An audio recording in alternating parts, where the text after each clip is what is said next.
ॐ गजाननं भूतगणाधिसेवितं कपियूतजम्बूफलचारुभक्षणम् उमासुतं शोकविनाशकारकं नमामि विघ्नेश्वरपादपङ्कजम्। शुभ प्रभात।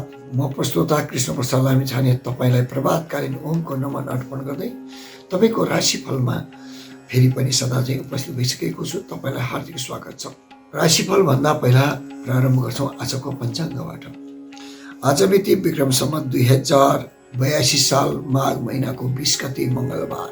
सूर्य उत्तरायण शिशिर ऋतु सिद्धार्थ नामको संवत्सर श्री साके 1947 नेपाल सम्वत 1146 तदनुसार सन् 2026 फेब्रुअरी महिनाको 3 तारिक। आज सूर्योदय प्रातः 6:51 हुँदैछन् भने सूर्यास्त भने साँझ 5:45 हुनेछ। फाल्गुन कृष्ण पक्ष द्वितीय तिथि मघा नक्षत्र कालयोग चन्द्रमा भने सिंह राशिमा। यो आजको पञ्चाङ्गपछि अब आजको मंगलबारको समय तालिका यहाँको माझमा प्रस्तुत गर्दैछौँ। प्रातः 6:56 8:20 सम्म रोग बेला रहन्छ। 8:20 9:30 सम्म उद्वेग बेला। 9:30 11 सम्म चर बेला। 11 12:10 सम्म लाभ बेला। 12:10 1:40 सम्म अमृत बेला। 1:38 3:10 सम्म काल बेला। 3:10 4:50 सम्म शुभ समय र 4:50 5:47 सम्म रोग बेला रहन्छ। र आज माघको 20 गते जन्मदिन पर्ने तपाईलाई जन्मदिनको शुभकामना, सुस्वास्थ्य, दीर्घायु र तपाईँ आज कुनै कार्य प्रारम्भ गर्दै हुनुहुन्छ भने तपाईँको कार्यको सफलताको शुभकामना र तपाईँको विवाहको दिन परेको छ भने मङ्गल गाँठोको तपाईँलाई दाम्पत्य सुखमय सुख शान्ति समृद्धिको कामना गर्दै अब लाग्छौँ तपाईँको राशिफलतिर। राशिफलका लागि मेष राशि। तपाईँको छिमेकीसँग केही विवाद नपर्ला भन्न सकिन्न। धन भने खर्च हुने योग परेको छ। साँझतिर अतिथिको आगमनले मन प्रसन्न रहला। वृष राशि। पैतृक सम्पत्तिमा वाद विवाद पर्न सक्छ। दन्त विकारले पनि सताउन सक्छ। तर नयाँ मित्र भेटघाटले मनमा उमङ्ग छाउने नै छ। मिथुन राशि।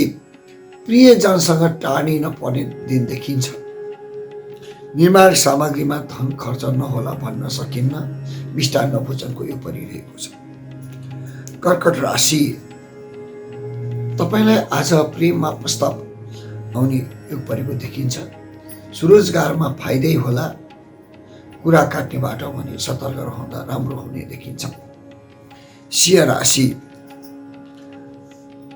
अतिथि आगमन हुनेछ। शरीरमा फुर्ती हुनेछ। मन प्रसन्न रहला। दिएको धन हात लाउने योग परेको छ। साँझतिर भने तपाईलाई नशा सम्बन्धी रोगले नसताइरहला भन्न सकिन्न। कन्या राशि। जग्गा जमिनको कारोबारमा तपाईलाई लाभै होला। पशु कृषि चौपाईमा भने त्यति राम्रो देखिँदैन। व्यापारमा लाभ होला। तुला राशि।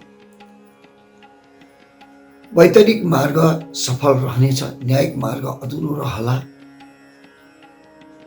प्रेममा प्रस्ताव आउला। नयाँ कामको खोजी गर्दा तपाईलाई राम्रो हुने देखिन्छ। वृश्चिक राशि। आज तपाईलाई अलस्यले नसताउला भन्न सकिन्न। काममा भने बढी परिश्रम गर्नुपर्ने देखिन्छ। घरमा घरायसी वस्तुको खर्चको मात्रा पनि बढ्ला। विद्युतीय सामग्रीमा पनि खर्च बढ्ला। धनु राशि। छोटो भए पनि मनोरञ्जनात्मक क्रियाकलापमा यात्रामा सामेल भइएला। धार्मिक कृत्यमा सामेल हुने योग परेको छ। आफ्ना पुराना साथीहरूसँग भेट हुँदा मनमा उमङ्ग छाउनेछ। मकर राशि, शरीरमा आलस्यले नसताइरहला भन्न सकिन्न। अहिले गरेका कामले भने पछिलाई तपाईँलाई फाइदा हुनेछ, तत्काललाई भने राम्रो भने सबैको राम्रो होला भनेर नसोच्दा राम्रो होला। कुम्भ राशि, विपक्षी हावी हुने दिन परिरहेको छ। समय अनुकूल त्यति राम्रो देखिँदैन। नयाँ कार्य गर्नलाई घर परिवारको सल्लाह लिएर गर्दा राम्रो होला। र अन्तिममा मीन राशि, मीन राशि हुनेका लागि राज्य पक्षबाट मान मर्यादा मिल्ला। राजनीतिक क्षेत्रमा भने तपाईँको त्यति राम्रो छैन, त्यसैले आफ्नो कार्यमा आफैले गर्दा ठिक होला, अरूको भर पर्दा काम बिग्रिन सक्छ। यो भयो मीन राशि लगायत 12 राशिको फलादेश। सूर्य र चन्द्रमाको आधारमा फलादेश गरेका छौँ। फलादेशमा जे जस्तो भए पनि तपाईँ कर्म गर्नुहोस्, तपाईँलाई भाग्यले साथ दिनेछ। यति भन्दै आजको श्रृङ्खलाबाट म बिट मार्छु। फेरि भोलि अर्को श्रृङ्खलामा तपाईँ मेरो भेट हुनेछ। तबसम्म यहाँको दिन, यहाँको रात सबै कुरा मङ्गलमय रहोस्। कहीँ कसैलाई दुःख नपरोस्। अशुद्धमा सद्गमय, तमोसोमा ज्योतिर्गमय, मृत्युमा अमृतगमय। ओम शान्ति शान्ति सुशान्ति भवतु। जय जय।